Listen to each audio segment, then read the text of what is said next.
किस तरह से चल रहा है उसकी लिया है हम लोग। तो पीओ की अनुमति लोगे ना? आपसे परमिशन लेंगे।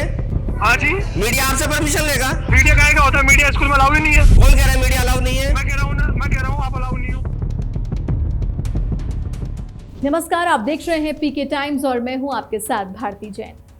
यूं तो प्रदेश में शिक्षा के क्षेत्र को लेकर सरकार बड़े बड़े दावे कर रही है और शिक्षा मंत्री विभिन्न अवसरों पर उन्हें गिनाने में भी पीछे नहीं रहते हैं। लेकिन कुछ संस्थानों में स्थिति इसके उलट ही नजर आ रही है। जहां विद्यालय की कोई अपनी इमारत तक नहीं है, तो सुविधाओं के बारे में तो क्या ही बात करें। हम किसी गांव देहात की बात नहीं कर रहे हैं, बल्कि बात कर रहे हैं राजस्थान की राजधानी जयपुर की, जहां सामुदायिक केंद्र में स्कूल संचालित हो रहा है। यहां शिक्षा सुधार के तमाम दावों की धज्जियां उड़ते साफ देखा जा सकता है। पुरानी चुंगी स्थित इस सरकारी प्राथमिक विद्यालय में जहां न अपना भवन, न पर्याप्त शिक्षक और ऊपर से मीडिया पर भी पाबंदी। सवाल सीधा है, क्या यही है सरकार के बड़े बड़े दावों की हकीकत? और क्या आपके बच्चों का भविष्य ऐसे स्कूलों में पढ़कर बन पाएगा? ये तस्वीर है जयपुर के पुरानी चुंगी इलाके के राजकीय प्राथमिक विद्यालय की, जहां आज भी बच्चों के पास पढ़ने के लिए अपना स्कूल भवन तक नहीं है। इस स्कूल में करीब 43 बच्चों के नामांकन हैं, लेकिन कक्षा 1 से 5 तक को पढ़ाने के लिए सिर्फ 2 ही शिक्षक हैं। हैरानी की बात तो यह है कि ये दोनों शिक्षक भी पढ़ाने से ज्यादा चुनावी ड्यूटी में व्यस्त हैं। यहाँ की जिम्मेदारी बीएलओ निभा रहे हैं। ऐसे में सवाल ये उठता है कि आखिर इन मासूम बच्चों को पढ़ाएगा कौन और इनके भविष्य का क्या होगा? देश का भविष्य समझे जाने वाले नौनिहाल बच्चे किस कदर अपना भविष्य बना रहे हैं उसकी तस्वीर हम आपको एक दिखाना चाहेंगे। पुरानी चुंगी के ये प्राथमिक जो विद्यालय है उसका ये नजारा है और बाईकादा अंबेडकर भवन के अंदर ये प्राथमिक जो विद्यालय है वो यहाँ पर संचालित हो रहा है। 1 से 5वीं तक के जो बच्चे हैं वो यहाँ पर अध्ययनरत है। ऐसे में आप समझ सकते हैं कि एक सामुदायिक भवन में ये पूरा विद्यालय यहाँ पर चल रहा है। हाँ, हमारे अधिकारी ने बोल दिया बाहर ही अलाउ है, बाहर अच्छा, से करना। बाहर चले जाए। जी जी, कवरेज करें, कुछ पूछ रहा। अच्छा, कौन सा विद्यालय है? कौन सा विद्यालय? राजकीय प्राथमिक विद्यालय विजयपुरा है। 1 से 5वीं तक विद्यालय 1 से चल रहा है। 5वीं तक है। इधर आओ। अच्छा ठीक है, आप बताओ। ठीक, हाँ बताओ, अब बताओ जी, कितने बच्चे हैं यहाँ पर? 45 का नामांकन है। धूप आ रही है, थोड़ी इधर आ जाओ, इस साइड। इधर आ जाओ, इधर। हाँ, इधर इधर खींचा तानी मत करो, हाथ हाथ मत अरे करो। इधर आ जा यार, तसल्ली से बोल रहा हूँ, इतना गर्म मत हो। नहीं, गरम की बात नहीं। क्या नाम है आपका? सुरेंद्र चौधरी। सुरेंद्र चौधरी। क्या कह रहे हैं पीओ साहब? आपसे बात हो गई फोन से? पीओ साहब आपको भी कह रहे होंगे। नहीं, आपसे मुझे आदेश मिला है कि वो बोलिए कि आप वहाँ बाहर से जो कुछ करना है बाहर से कवरेज कर सकते हो, क्लास में अलाउ नहीं है आप। अच्छा ठीक है, यहाँ कितने बच्चे हैं, कौन कौन से स्टाफ लग रहा है? आपकी बीएलओ में भी ड्यूटी लग रही है, ऐसे में कैसे ड्यूटी कर रहे हैं आप लोग? अपन मैनेज करते हैं और क्या, हाफ टाइम ड्यूटी करते हैं तो आप लिख के जाते हैं वहाँ बीएलओ ड्यूटी के लिए व्यवस्था करते हैं। टीचर लगाते हैं पीओ सर, अपने जो पीओ सर हैं, हम जाते हैं तो यहाँ पे टीचर भी लगाते हैं। अच्छा, वो टीचर लगा देते हैं? लगाते हैं। ऐसे में कितने बच्चे नामांकन है यहाँ पर?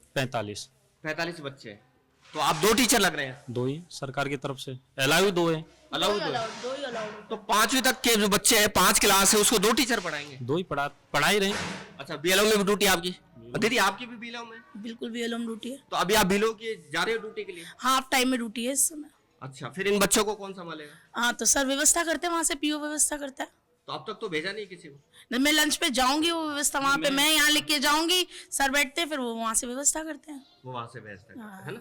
आपका भी यही कहना? हाँ बताओ। नहीं, अभी तो मैम की अकेली की, अब तो मैं हूँ यहाँ पे। अच्छा। हाँ, जब हम दोनों की ड्यूटी लग जाती है तो हम लिख के जाते हैं, पीओ सर स्टाफ भेजते हैं यहाँ पे। अच्छा, जो यहाँ कब से बच्चे पढ़ रहे हैं एक साथ? 2 साल हो गए स्कूल को खोले। इसी भवन के हाँ, अंदर? पीओ सर ने दिलवाया सरपंच साहब से, क्या अनुमति लेकर, अपने पास बिल्डिंग है नहीं, जमीन है नहीं, तो उन्होंने करीब व्यवस्था की। सामुदायिक भवन में चल रहा है 2 साल से? जी, सामुदायिक। ठीक है। और ये झाड़ू अभी कट रही है, सुबह नहीं कटी है? नहीं, सुबह भी करी है, लंच हुआ है, खाना खाया बच्चों ने, गंदगी हो गई तो बाई जी हैं, अपने बाई जी लगा रखी है, वो सफाई करती है 2 टाइम। राजस्थान के शिक्षा मंत्री मदन दिलावर भले ही बड़े बड़े दावे करते हों, लेकिन ये स्कूल उन सभी दावों की जमीनी हकीकत बयान कर रहा है। यहाँ ना तो साफ सफाई का ध्यान रखा जाता है, ना ही बच्चों के पानी पीने की व्यवस्था है।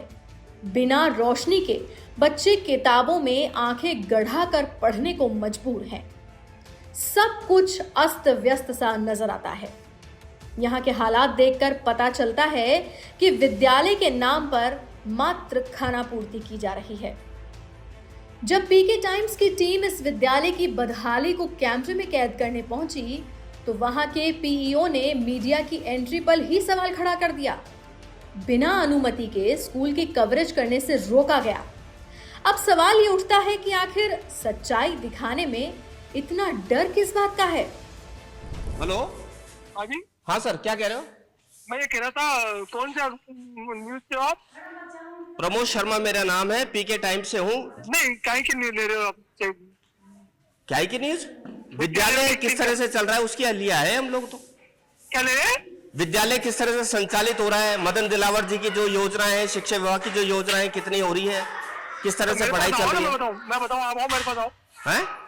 मेरे पास, आओ मेरे स्कूल में आओ। कौन से स्कूल में? सरकारी स्कूल में। क्यों यहाँ नहीं करेगा हम कवरेज? नहीं, यहाँ भी करो, लेकिन आप अंदर में से पूछ के करो ना। अनुमति लोगे ना आप? आपसे पूछ के जाएंगे। अनुमति लो, पीओ की अनुमति लोगे ना? आपसे परमिशन लेंगे। हाँ जी। मीडिया आपसे परमिशन लेगा? मीडिया का होता है, मीडिया स्कूल में अलाउ ही नहीं है। कौन कह रहा है मीडिया अलाउ नहीं है? मैं कह रहा हूँ ना, मैं कह रहा हूँ आप अलाउ नहीं हो। आप कह रहे हो? हाँ। अच्छा, आपका पूरा नाम परिचय दो एक बार। मेरा परिचय लिख लो, जगदीप राव वर्मा। अच्छा, और कहाँ पर पीओ हैं आप? मैं पीओ विजयपुरा। और स्कूल का क्या नाम है जहाँ पर आप हो? पूरा स्कूल का नाम? स्कूल का नाम महात्मा गांधी राजकीय विद्यालय विजयपुरा। अच्छा, वहां पर आप हैं और आप मना कर रहे हैं कि हम लोग ये स्कूल के नहीं बनाए। आप अंदर अलाउ नहीं होंगे आप। अच्छा, अंदर ही अलाउ नहीं है? आज बाहर से ले लो, आप बाहर बैठ के ले लो, क्या नंबर पूछना है जो पूछ लो। अच्छा, बाहर किससे पूछे? बाहर मुझसे पूछो। आप एक बताओ, 1 से 5वीं तक के जो बच्चे एक भवन के अंदर पढ़ रहे हैं, जायज है क्या? ये तो आप सरकार से पूछो ना, ये तो आप सरकार से नहीं, आप पीओ है, कभी आपने सूचना करी ऊपर? अब है मेरे पास सूचना, आप मेरे पास आओ, मैं सब बता दूंगा आपको। मेरे पास आ जाओ। नहीं, आपने ऊपर सूचना करी क्या? पहले तो ये बताओ आप। मेरे पास आ जाओ, मैं सब बता दूंगा। मेरे से बात, फोन से बात नहीं होती, आप आ जाओ स्कूल में, आ जाओ मेरे पास, मैं आपको सब बता दूंगा। ठीक है, हमें जरूरत होगी तो हम आ जाएंगे। ठीक है, हाँ ठीक है, आप अलाउ नहीं है आप अंदर, है ना? ठीक है, आप केस ठोक दीजिए। ठीक है, अभी हम यहाँ कवरेज करने चाह रहे हैं तो पीओ सर का फोन आया, जैसा रिकॉर्डेड हुआ उन्होंने मना किया कि अंदर की तस्वीर हम नहीं ले सकते, बना नहीं सकते, बिना उनकी अनुमति के नहीं बना सकते हैं। ठीक है, कोई बात नहीं, हमने यहाँ से बनाया। मैडम और इनकी जो सर है, इनकी भी हमने व्यवस्था सुनी, किस तरह से बीएलओ की ड्यूटी भी कर रहे हैं और बच्चे पढ़ा रहे हैं। 1 से 5वीं तक के जो बच्चे इस विद्यालय के अंदर पढ़ रहे हैं, तो ऐसे में आप आसानी से समझ सकते हैं कि राजस्थान के अंदर जो शिक्षा मंत्री है मदन दिलावर जी, वो किस तरह से व्यवस्थाओं को संभाल रहे हैं। वो बड़ी बड़ी योजनाएं की बात करते हैं, बड़े बड़े दावे करते हैं कि शिक्षा का स्तर बहुत ऊंचा हो रहा है, बहुत बेहतर हो रहा है। आप तस्वीरों के माध्यम से आसानी से समझ सकते हैं कि विद्यालय का स्तर किस तरह से। जब एक मीडिया आवाज उठाता है तो उस आवाज को दबाने की कोशिश जो बड़े बड़े अधिकारी होते हैं शिक्षा विभाग के, वो यहां पर करते हैं। तो आप आसानी से समझ सकते हैं कि विद्यालय का स्तर किस तरह से और किस तरह से विद्यालय के जो शिक्षा अधिकारी है मदन दिलावर जी, क्या वो इस सवाल का जवाब देंगे? क्या ऐसे ही इन बच्चों का भविष्य बन पाएगा? इस विद्यालय के अंदर क्या कोई मंत्री अपने बच्चों को पढ़ा पाएगा जो एक छत के नीचे बच्चे पढ़ रहे हैं? अब ये देखना होगा कि आगे शिक्षा मंत्री जी किस तरह का आगे कदम उठा पाते हैं सकारात्मक की ओर। ये सब देख लेने के बाद आप भी यही सोच रहे होंगे कि अगर इस विद्यालय में सब कुछ सही है तो कैमरे से डर क्यों? और अगर हालात इतने ही खराब हैं तो सच्चाई छुपाने की जगह सुधार के प्रयास क्यों नहीं किए जा रहे? ये सिर्फ एक स्कूल की कहानी नहीं, बल्कि सिस्टम की उस सच्चाई का आईना है जिसे दिखाने से रोका जा रहा है। यहाँ बात सिर्फ एक स्कूल की नहीं है, बल्कि 43 छात्रों के भविष्य की है। यदि इन बच्चों की नींव ही इस तरह से रखी जाएगी तो आगे इनका क्या होगा? निश्चित तौर पर मामले की गंभीरता को समझते हुए इसमें सुधार की आवश्यकता है।